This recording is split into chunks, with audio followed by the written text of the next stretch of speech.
आइए आपको एक बार फिर एक नए विक्रम और बेताल की कहानी से रूबरू कराते हैं। कई प्रयासों के बाद राजा विक्रमादित्य ने एक बार फिर से बेताल को पकड़ लिया।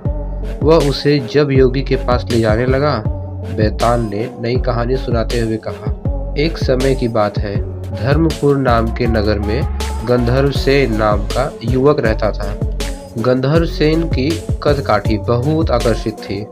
यही कारण था कि कई लड़कियां उससे विवाह करना चाहती थीं, लेकिन गंधर्व सेन को उनमें से एक भी लड़की पसंद नहीं थी और तेज गति से नगर को पार करके रोजाना एक मंदिर की ओर निकल जाता था। यह मंदिर काली देवी का था। गंधर्व सेन काली माँ का बहुत बड़ा भक्त था। वह हर दिन माँ काली की पूजा किया करता था। एक दिन जब वह मंदिर में लौट रहा था तो उसने नदी के किनारे एक धोबी की लड़की को कपड़े धोते हुए देखा। वह लड़की गंधर्व सेन को बहुत सुंदर लगी। गंधर्व सेन को उस लड़की से प्यार हो गया और वो दिन रात उसी के बारे में सोचने लगा। उसे लड़की से बात करने का कोई रास्ता नहीं सूझता। एक दिन उसने काली माँ के मंदिर में पूजा करते हुए ये प्रतिज्ञा ली कि अगर वो लड़की उसकी हो गई तो वह काली माँ के चरणों में अपना शीश चढ़ा देगा। गंधर्व सेन खाना पीना भूल चुका था। वो दिन रात उसी लड़की के बारे में सोचता रहता। इसका परिणाम ये हुआ कि गंधर्व सेन बीमार हो गया। गंधर्व सेन की बीमारी की खबर सुनकर उसका सबसे अच्छा मित्र देवदत्त उससे मिलने आया। अपने परम मित्र को बिस्तर पर पड़ा देख देवदत्त ने उसकी उदासी का कारण पूछा। गंधर्व सेन ने देवदत्त को अपना हाल सुनाया और बोला कि उस लड़की से अगर मेरा विवाह नहीं हुआ तो मैं मर जाऊंगा। देवदत्त अपने मित्र से बहुत प्यार करता था, इसीलिए उसने लड़की को ढूंढने की ठानी। देवदत्त उस लड़की को खोजने में सफल हुआ। देवदत्त ने उस लड़की के पिता से कहा कि अपनी बेटी की शादी गंधर्व सेन से कर दे। लड़की के पिता ने सारी स्थिति का जायजा लिया और अपनी बेटी का विवाह गंधर्व सेन से करा दिया। शादी को 5 दिन बीत गए और गंधर्व सेन उस प्रतिज्ञा को भूल चुका था जो उसने काली माता के मंदिर में ली थी। एक दिन सपने में गंधर्व सेन को अपनी छाया दिखाई देती है। उसकी छाया उसको वो प्रतिज्ञा याद दिलाती है और कहती है, अगर तुम ये प्रतिज्ञा पूरी नहीं करोगे तो स्वार्थी कहे जाओगे।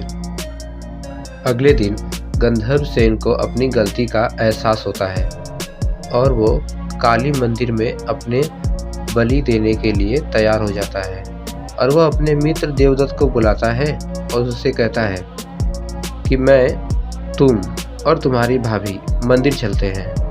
मैं मंदिर में अंदर पूजा करूंगा और तुम बाहर अपनी भाभी का ध्यान रखना। देवदत्त मंदिर चलने को तैयार हो जाता है।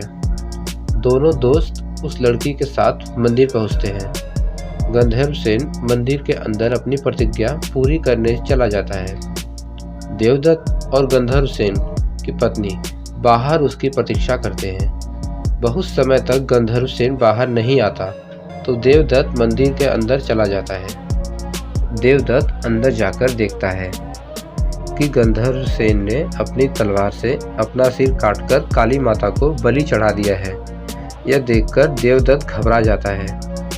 देवदत्त सोचता है कि कोई भी व्यक्ति यह यकीन नहीं करेगा कि गंधर्व सेन ने अपनी हत्या खुद की है। सब ये सोचेंगे कि देवदत्त ने अपने मित्र को मारा है ताकि वो उसकी पत्नी से विवाह कर सके। इस आरोप से बचने के लिए देवदत्त ने गंधर्व सेन की तलवार से अपना सिर भी काट लिया। थोड़े समय बाद गंधर्व सेन की पत्नी अपने पति और उसके मित्र देवदत्त को खोजने मंदिर में आती है। वहां दोनों मित्रों की लाश देखकर वो डर जाती है।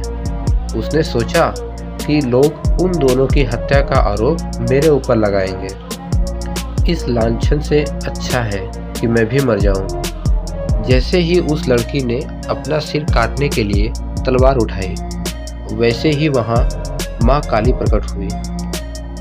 माँ काली ने कहा, पुत्री, मैं तुमसे प्रसन्न हूँ, बोलो क्या वरदान मांगती हो? लड़की ने कहा, आप इन दोनों को जीवित कर दें। काली माँ बोली, तुम इन दोनों के सिर इनके धड़ों पर रखोगी तो ये जीवित हो जाएंगे। लड़की ने ऐसा ही किया, लेकिन उससे सिर रखने में गलती हो गई। उसने गंधर्व सेन का सिर देवदत्त और देवदत्त का सिर गंधर्व सेन के धड़ पर लगा दिया। दोनों मित्र जीवित होकर उस लड़की के लिए लड़ने लगे। इतनी कहानी सुनाकर बेताल ने विक्रमादित्य से कहा, राजन, अब तुम ही बताओ कि उस लड़की का पति कौन है? विक्रमादित्य को जवाब मालूम था, मगर वो चुप रहते तो बेताल उनका सिर धड़ से अलग कर देता। इसीलिए विक्रमादित्य बोले, व्यक्ति की पहचान उसके चेहरे से होती है। इसीलिए देवदत्त उस लड़की का पति हुआ, क्योंकि उसके धड़ पर गंधर्व सेन का मस्तिष्क वाला हिस्सा लगा है। बेताल ने कहा, इस बार भी तुमने सही जवाब दिया, इसीलिए मुझे फिर से उड़ जाना पड़ेगा। इतना बोलकर बेताल फिर से घने जंगल की ओर उड़ गया। राजा विक्रमादित्य फिर से बेताल को ढूंढने के लिए उसके पीछे चल दिए।